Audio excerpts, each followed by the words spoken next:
ဒါကတော့ခီးစဉ်ရဲ့အစပါ ဟောတော့ရန်ကုန်ကော်ဖီပြပွဲပေါ့နော်ကော်ဖီပြပွဲသွား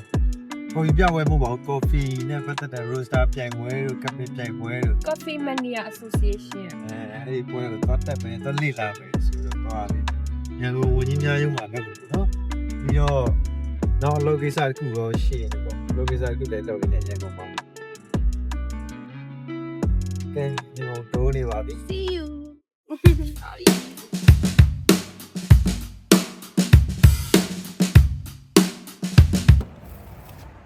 တော့နေ့လေသာမင်းဆွဲတော့ဆိုင်မှာမစားဆိုင်မှာစားရင်မတန့်လို့မနော်ဈေးကြီးလို့လမ်းမှာမေထုတ်ပေးလိုက်တဲ့မင်းဆွဲမယ်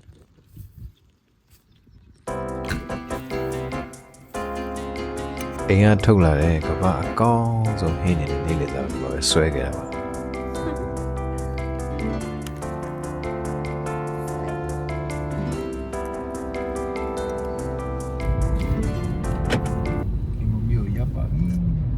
ရောက်ပါပြီ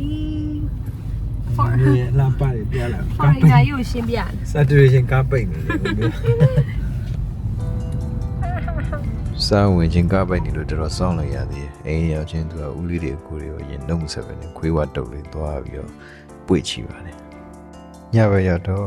1964 Castro Park ကိုကိုရီမာရီယာလက်ပို့ပြီးလို့အဲ့ဒီမှာပြီးရတစ်ခွက်နှစ်ခွက်သုံးခွက်လေးခွက်ငါးခွက်လောက်တော့နောက်နေ့မနေ့ရောက်တော့မျိုးရီစီကိုလဲသွားမျိုးရီအိမ်ရောက်တဲ့နေ့ပါလာတဲ့ coffee လက်ဆောင်လေးပေး coffee လက်ဆောင်လေးပေးရင်လည်း coffee ကြောင်းလေးနည်းနည်းပါပြောပြရှင်းပြဘာလို့လဲဆိုတော့ကိုက coffee ရောင်းနေတာကိုအဲ့ဒီကနေတအိမ်ပြီးတအိမ်နောက်တအိမ်ရောက်တော့သူရဲ့ဒူမလေးအမွားလေးနဲ့တပုံရိုက်ဗီဒီယိုရိုက်ဒီနေ့ကတော့မျိုးတွေကိုချိန်ပေးတဲ့နေ့ပေါ့နော်ပြီးတဲ့နေ့မတွေးရကြပြီဖြစ်တဲ့ကိုမတော့နေ့လည်စာကျွေးတော့သွားပြီးတော့စားတယ်ပေါ့နော်ပြီးမှပဲကော်ဖီပွဲကိုချီတက်ဖြစ်ခဲ့တယ်ပေါ့နော်ကော်ဖီပွဲမှာတော့ဆိုင်တွေတော်တော်များများရှိတယ်အဓိကကတော့ရွာငံကော်ဖီနဲ့ပြုံးဝင်ကော်ဖီတွေတွေ့ခဲ့ရတယ်ပြိုင်ပွဲအနေနဲ့ကတော့ roasting brewers cup နဲ့ latte art ဆိုပြီးတော့၃မျိုးကို၃ရက်လုပ်ပေးထားပါတယ်အဲ့ဒီမှာလည်းပြိုင်ပွဲဝင်တွေတော်တော်များများလဲ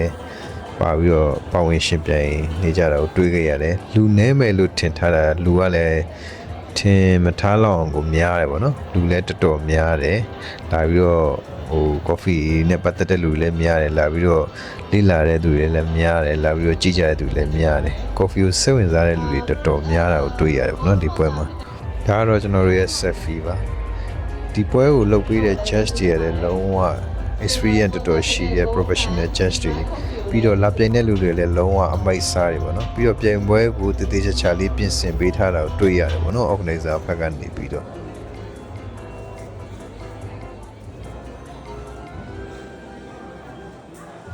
ဒါကတော့ပွဲကအပြန်မဖြစ်မနေပါရမယ်တက်ပုံရိပ်စီစဉ်ပါမပြန်ခင်တရက်လိုမှာတော့ရွှေကုံဖျောက်ကိုသွားပြီးတော့မနေ့ဖျားညနေပါဆိုတဲ့ညနေဘက်မှာတော့မီလီရဲ့တငယ်ချင်းတွေနဲ့သွားပြီးတော့တွေ့ခဲ့ပါတယ်ခုကတော့မန်လေးအိမ်ကိုပြန်ရောက်ပြီးတော့ကော်ဖီပုံမှန်လိုပဲပြန်ရောက်နေပါပြီ